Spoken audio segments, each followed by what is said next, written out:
আসসালামু আলাইকুম, কেমন আছেন সবাই? আল্লাহর মতো আপনাদের দয়ায় আমি অনেক ভালো আছি। আজকে অনেক দিন পর বিরিয়ানি রান্না করেছি, তো ভাবলাম আপনাদের সাথে শেয়ার করি আমি কিভাবে গরুর মাংসের বিরিয়ানি রান্না করি। তো চলেন দেখা যাক।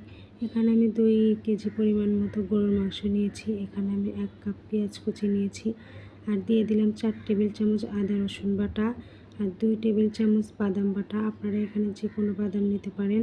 এখানে আমি 2 টেবিল চামচ পরিমাণ মতো টক দই নিয়েছি।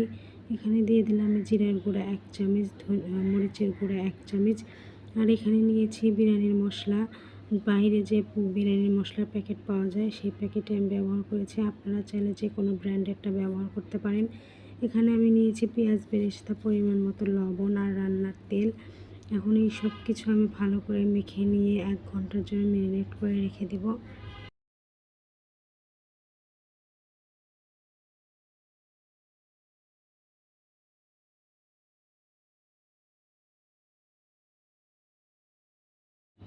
এখানে আমি এখন মাখানো মাংসটা পাতিলে দিয়ে দিচ্ছি।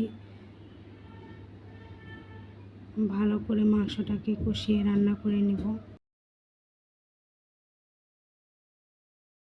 মাংসটাকে ঢেকে দিলাম। মাংসতে কিন্তু অনেক পরিমাণে পানি উঠেছে। আমার মনে হয় না আর পানি লাগবে। এই পানিতে আমার মাংস রান্নাটা হয়ে যাবে। যেহেতু বিরিয়ানির মাংস, এখানে তো বেশি পানি ব্যবহার করা লাগবে না, কারণ ঝোল তো আর ওই পরিমাণ থাকবে না। তো আমি দেখে নিলাম, মাংসটা চেক করে নিলাম মাংসটা হয়ে গেছে। তো নামানোর আগ দিয়ে এখানে আমি দিয়ে দিলাম চিনি। যেহেতু আমি টক দই ব্যবহার করেছি, তো তার জন্য এখানে আমি অল্প পরিমাণে একটু চিনি দিয়ে দিলাম। এখন নেড়ে চেড়ে ঢাকনাটা দিয়ে বন্ধ করে দেব চুলাটা।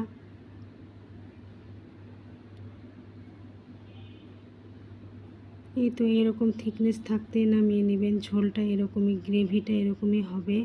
যেহেতু বিরিয়ানি রান্না করব, বিরিয়ানিতে অত ঝোল প্রয়োজন নাই। ঠিক এই রকম অবস্থায় আপনারা নামিয়ে নেবেন।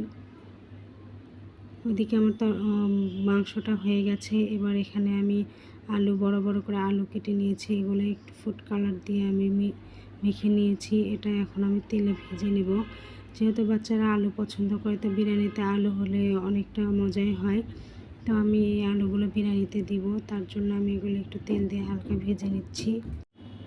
আর এখানে আমি পোলাও বসিয়ে দিব, তার জন্য এখানে আমি পেঁয়াজ বেরেস্তা করে নিচ্ছি।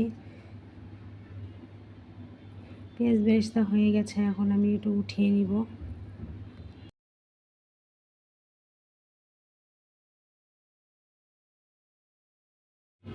এখানে আমি 1 কেজি পোলাওর চাল নিয়েছি, চিনি গুঁড়া চাল। সেটা আমি ধুয়ে ছেঁকে রেখে দিয়েছিলাম। এখন চালটাকে আমি ভালো করে ভেজে নিব। চালটা যত ভেজে নেবেন, পোলাওটা তত ঝরঝরে হবে। এখানে আমি পরিমাণ মতো লবণ দিয়ে দিলাম। যেহেতু আমি মাংস ম্যারিনেট করার সময় কিন্তু আমি লবণ দিয়েছি, তো আপনারা লবণটা ওইভাবেই দিবেন, পরিমাণ মতো আন্দাজ মতো আপনারা দিয়ে নেবেন। এখন এখানে আমি পানি দিয়ে দিলাম। পানিটা কুসুম গরম পানি। আমি এটা মেপে দিচ্ছি না, এটা আমি আন্দাজে দিচ্ছি। এখানে আমি একটু সেই বিরিয়ানির মশলা একটু দিয়েছি।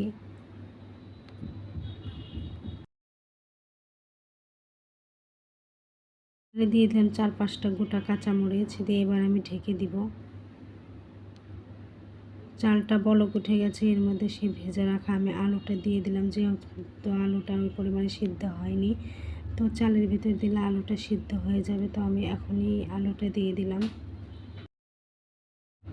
আলুটা দিয়ে আমি ঢেকে দিলাম। ঢাকনাটা তুলে নিলাম। এখন আমি পানিটা কিন্তু প্রায় শুকিয়ে এসেছে। এখন এই পর্যায়ে আমি সেই বিরিয়ানির যে মাংসটা রান্না করেছিলাম ওটা আমি দিয়ে দিব।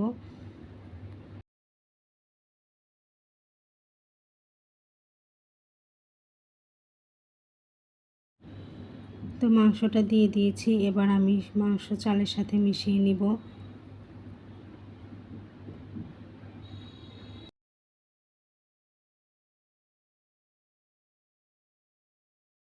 চালের সাথে মাংসটা মিশিয়ে নিয়েছি। এবার আমি ঢেকে 5 মিনিটের মতো দমে রেখে দিব। রেখে দিয়ে নামিয়ে নেব। আর একবার উল্টিয়ে দিব। দেখেছেন বিরিয়ানিটা কিন্তু অনেক ঝরঝরে হয়েছে। একদম পারফেক্ট বিরিয়ানি হয়েছে। কালারটা দেখতে অনেক সুন্দর এসেছে। আপনারা কেমন দেখতে পাচ্ছেন? তো এখানে আমি নামানোর আগ দিয়ে বিরিয়ানিতে পেঁয়াজের বেরেস্তা যেটা করে রেখেছিলাম সেই বেরেস্তাটা উপর দিয়ে দিয়ে দিলাম। পেঁয়াজ বেরেস্তা দেওয়ার পর আমি ঘিটাও দিয়েছি, কিন্তু ঘিটা আমার ভিডিওতে আসে নাই। যাই হোক, আপনারাও দিয়ে নেবেন। এই তো আমার বিরিয়ানি রেডি। কেমন হয়েছে অবশ্যই কমেন্টে জানাবেন। ভালো লাগলে অবশ্যই একটা লাইক শেয়ার করবেন। ভালো থাকবেন সবাই। আল্লাহ হাফেজ।